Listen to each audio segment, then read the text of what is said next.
துலாம் ராசியில் இருக்க வேண்டிய பெண்களுக்கும் மாமியாருக்கும் ஆவாது. துலாம் ராசியில் இருக்க வேண்டிய ஆண்களுக்கும் மாமியாருக்கும் ஆவாது. பெண் வீட்டை நீங்க தப்பா பேசினாலும் கணவன் மனைவிக்குள்ள சண்டைதான். துலாம் ராசியில் இருக்க வேண்டிய பெண்கள் அவங்க மற்ற ராசிக்காரங்களை உங்க தாய் தகப்பனை பேசினாலும் சண்டைதான், பிரிவுதான். இதனால தான் உங்க வீட்டில் தொந்தரவு வருது. இதுக்கெல்லாம் மாற்றம் கிடைச்சு சகஜ நிலைமை திரும்பி வரப்போகுது. சொத்து பத்துக்கள் வரக்கூடிய தன்மைகள் உண்டு. சுகத்தோட வாழக்கூடிய ஒரு நேரங்காலங்கள் உண்டு.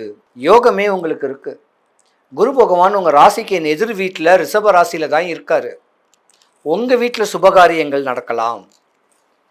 உங்க பார்வையும் உங்க கால் தடமும் கல்யாண காட்சிகள் நடக்கக்கூடிய தன்மையும், குழந்தை பாக்கியங்கள் பெறக்கூடிய தன்மையும், படித்த பிள்ளைங்களுக்கு நல்ல வேலை வாய்ப்பு அமையக்கூடிய ஒரு தன்மையும் இந்த வருடம் இருக்கு. மாற்றமே ஏற்படக்கூடிய தருணங்களும் உண்டு. துலாம் ராசியை பொறுத்த வரைக்கும் அரசனை போல வாழக்கூடிய ஒரு நேரங்காலங்கள் உண்டு. அரசனை போல வாழ்ந்தாலும் ராணி தன்னுடைய